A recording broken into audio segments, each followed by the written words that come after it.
So this is going to be my daily makeup routine video with a little bit of an extra pop because I'm going to my lyric class tonight and I'm going to try and match my eyeshadow with my pink inspired outfit. So I hope y'all enjoy this.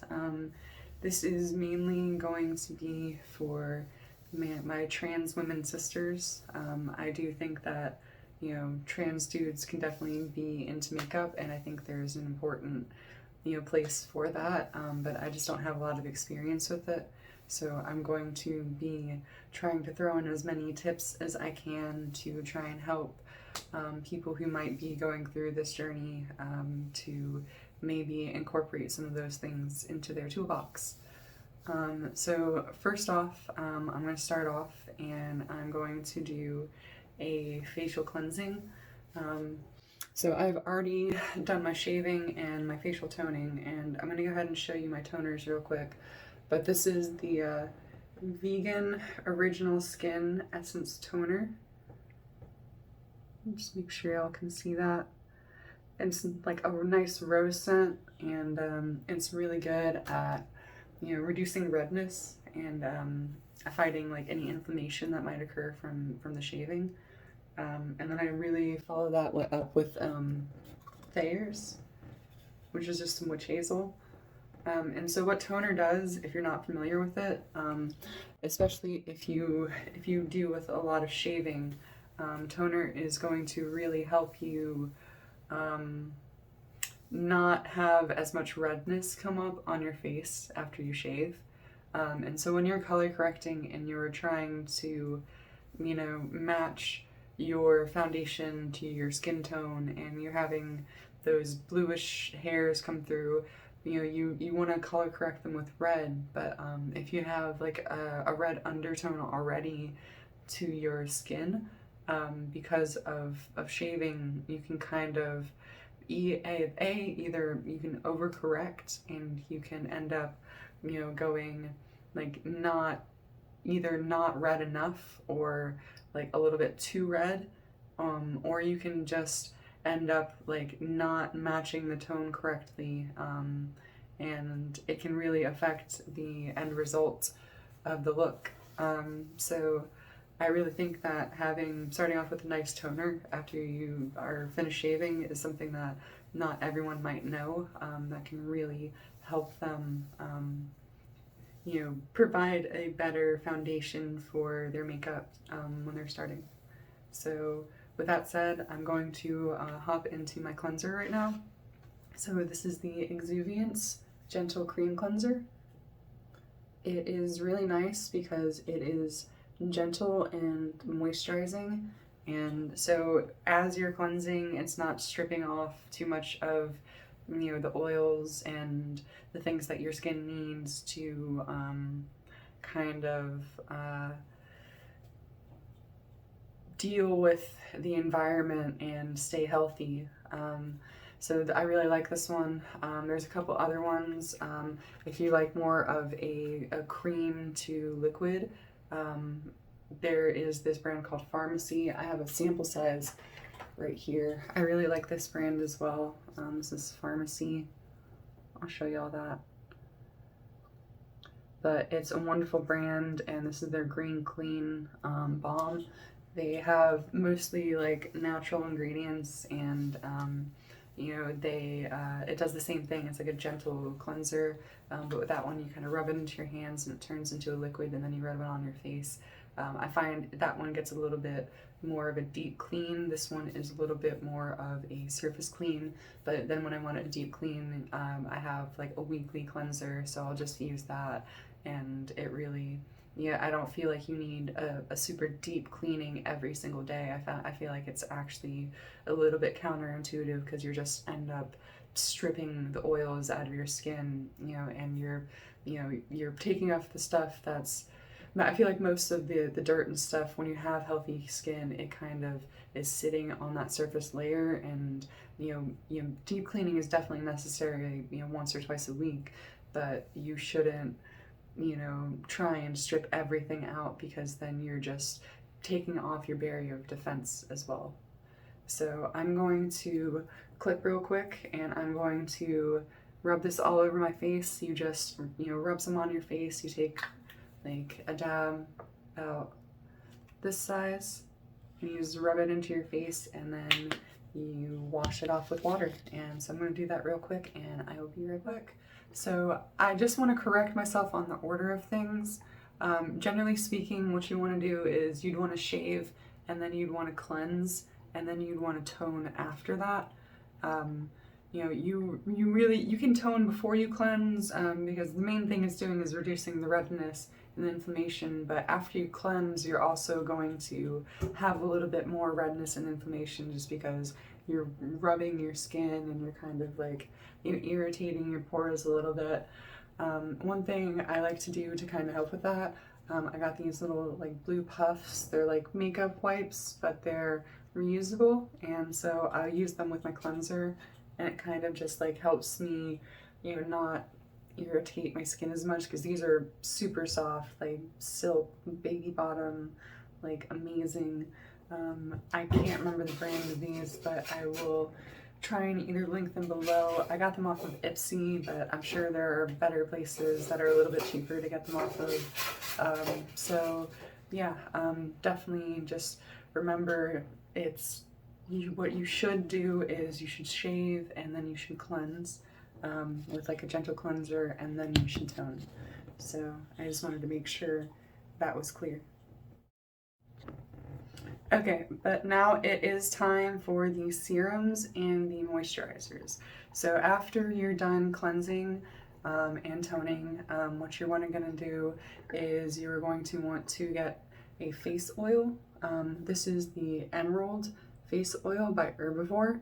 I really like this one because it's made with like hemp and hemp oil, hemp seed. It's really good for moisturizing and just kind of restoring the natural oils that your face kind of has by itself, especially after cleansing. I think it's really important to kind of restore those oils to your face. So what you do is you just drop, I like to go for about 4 drops, so I'll do 1 on each cheek, and then I'll do 1 on the forehead and 1 on the chin, and then you just kind of take that and rub it in like this. And you can do more or less. It depends on your body type, face size, face shape, skin type, all that kind of stuff. I like about 4 drops. When I first got it, I put a little bit too much. I put like 6, and I just felt like way too oily and just kind of like greasy, and when I put some makeup on top of it, it did clear up a little bit, but I still, even under my makeup, I just felt kind of oily for the rest of the day. So definitely try it out and kind of adjust it to how much you need, but it'll tell you on the bottle 2 to 8 drops is the recommendation, so there's a lot of wiggle room in that. So after that, this is the East 29th hyaluronic acid serum. It's also got niacinamide in it, so I like this because it kind of just like helps tighten and firm my skin. It is not as nourishing, although the hyaluronic acid is really good for your skin. It's just more of like a tightening and smoothing kind of thing. It is, and from what I've heard, from what I've read and researched, it's the niacinamide is also kind of good for your skin. I'm not as familiar with that as the hyaluronic acid. I know your body naturally makes that, and it's just like it's actually good to have it in your body, or have it on your skin. Like it's something that's naturally produced, and it really helps your skin stay moisturized and like nourished and nice and firm and plump. But that being said, after that, I like to just go with a regular moisturizer. This is the Volition Yaupon Tea Glow Awakening Moisturizer. So I like this one because it's a nice, like, gentle moisturizer. It gives you a little bit of like a tingly zest to it, but it's not like, it doesn't leave you like overly moist or like you know, it doesn't leave me feeling like greasy or anything like that. I really like this one just because it also has a really nice smell to it. Um, it just makes my skin feel really good, and it gives me like a little bit of tingly to it, especially when I use it with the niacinamide. I'm not like 100% sure what that is, but it feels good. So I'm just kind of going with that. Yeah, so that is like my moisturizing and skincare routine. I know it's a lot, but I feel like if you don't take care of your skin now, then you know you definitely feel it later on. And I've met a lot of people who have taken care of their skin and who are really grateful for it. I've met a lot of people who didn't make that investment in themselves, either because they weren't able to or just didn't know or just didn't care. And, you know, they really regret it. So if it's important to you, I say invest in yourself. I think you are worth the investment. You are worth spending the time and energy to take care of the things that are important to you. And to me, like, I've spent so much time and energy getting into a body that I am starting to be comfortable with, and you know, I feel like it's worth it to me to take care of that and to protect it and to nourish it and to treat it like the temple that it is. So yeah, with that, I'm going to start moving on to the makeup. So I lied. Before I move on to the makeup, I do want to throw in, normally this is where I would do with sunscreen. I'm not really going out today, so I'm gonna skip that step. I think I normally, even on like a cloudy or rainy day, you know, I still put on sunscreen. It's just one of those things that it really, you know, it'll add up over time, and that SPF is one of the most damaging things for your skin in the long term. So if you're going outside, even, you know, just a little bit, I might go to my Lyra class later, but I'm gonna be in my car, then I'm gonna go straight inside, and then I'm gonna be inside, and I'm gonna go straight to my car, and then I'm gonna be home.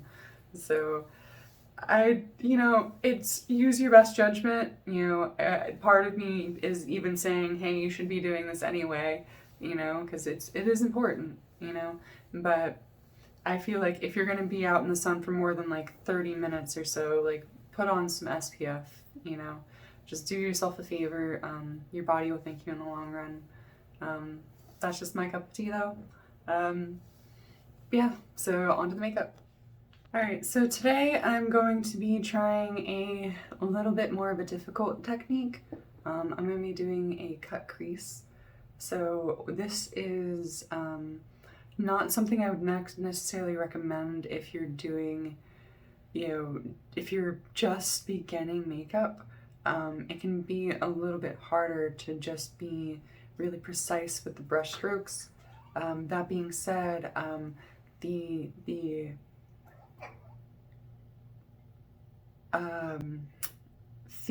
the color theory behind all of this can still apply to any of the eyeshadows you're going to want to use. So that being said, you know, the most basic concept being like you want to have the darker colors in the crease, and kind of transitioning into the lighter shades towards the lid, you know, just that kind of thing. You know, looking at how I pick or me explaining how I pick the colors I use, and you know, why different colors work well together.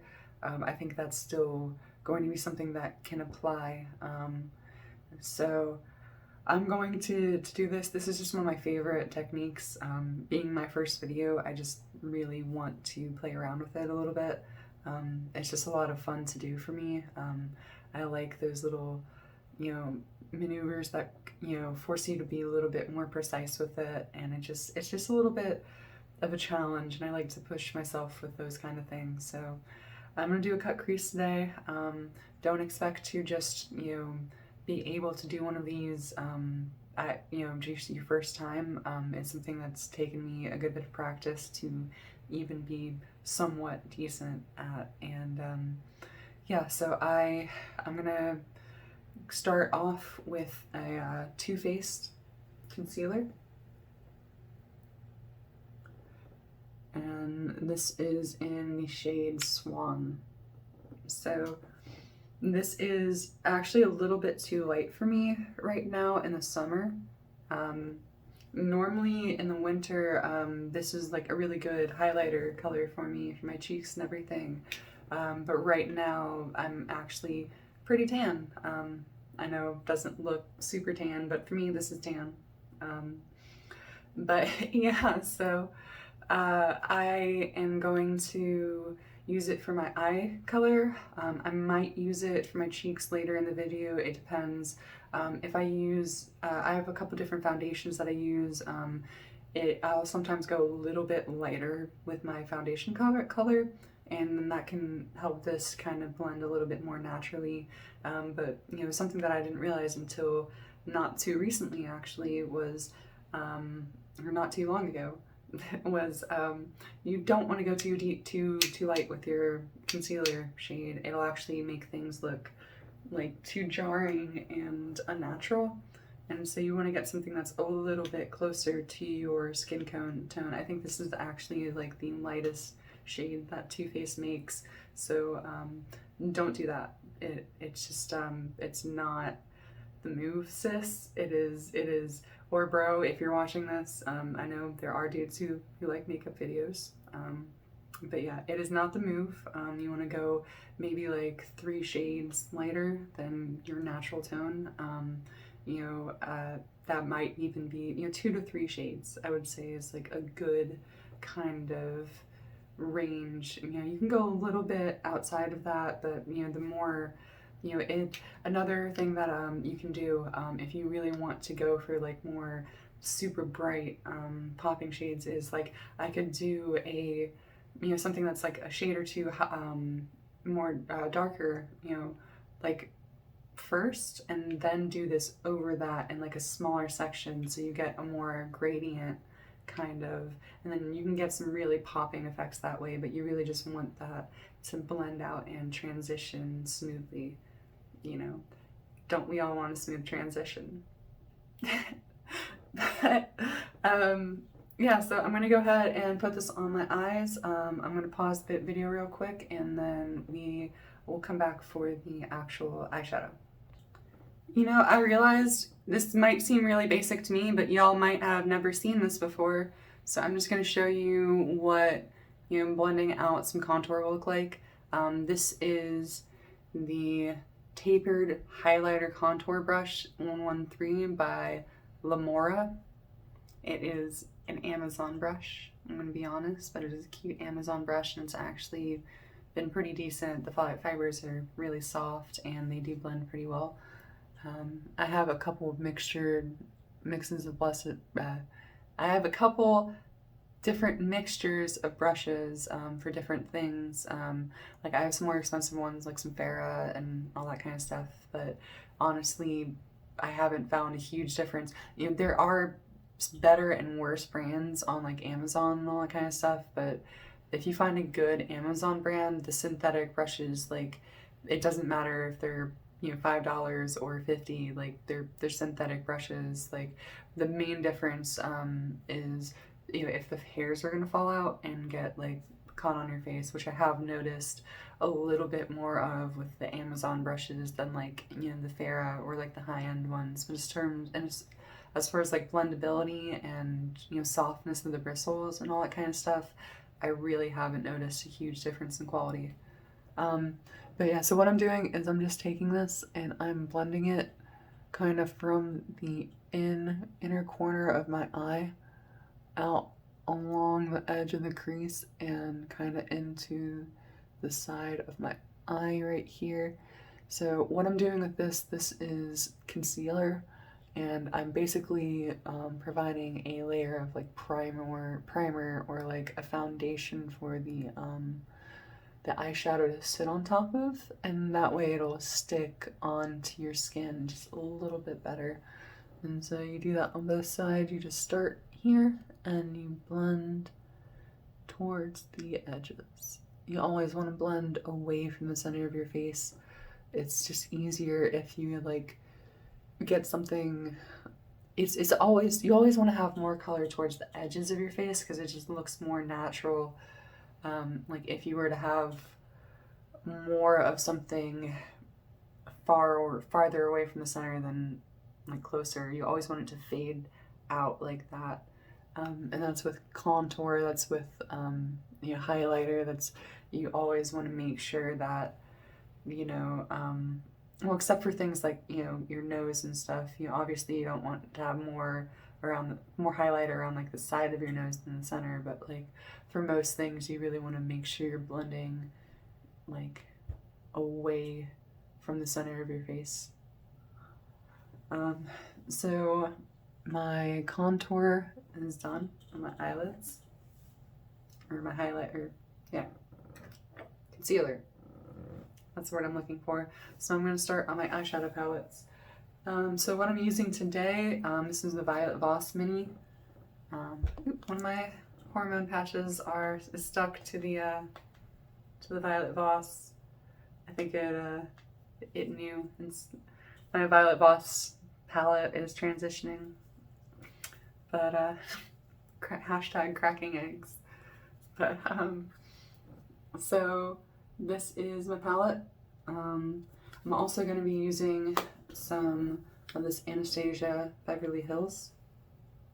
So this is one of my favorite palettes. ABH is really nice. This one specifically, I didn't realize until after I bought it, but it has a lot of fallout. It has probably more fallout than any other Anastasia palette, which, I just happened to buy this one. But it is what it is. It's a beautiful palette. It has some really nice colors. It has some really nice color combinations. As you can see, like, I've destroyed this Wild Child. It is already pan and like a half, and the streamer is already pan as well. The pinks in this are just really nice. I really recommend them. The purples are really nice as well. I just don't wear as much purple. When I do wear purple, I normally go to this palette though. That being said, also speaking of, I'm getting like 22 singles from Sydney Grace. It was Sydney Grace. That is who the eyeshadow I'm getting is from. I'm also getting like 12, I'm pretty sure it's 12 of the Super Shocks from ColourPop. They're like the creamy, like metallic, like hyper pigmented shadows. I'm super excited about those. I'm super excited about all of them. Sydney Grace is like, from what I've been reading, some of the creamiest, high, it's really high-end eyeshadow, and their mattes are just super creamy and pigmented, and they just go on super smooth and like just buttery soft, and I'm just super excited about those. But the Super Shocks are just like super duper pigmented, like to the moon pigmented, and they're all glittery. I'm going to be doing an unboxing when I get them. It's going to be the Disney Princess collection, which I am so excited about. Like, I'm screaming a little bit on the inside just thinking about it. It is like I've really been getting into the Disney thing lately, and especially not being able to do it as much as a kid, it's just really nice to finally be able to experiment with some of these things and to just feel like a princess. So it's really nice. I'm really excited for that. They're going to be really cool colors, and I think everything's going to go really well with each other. So stay tuned for that.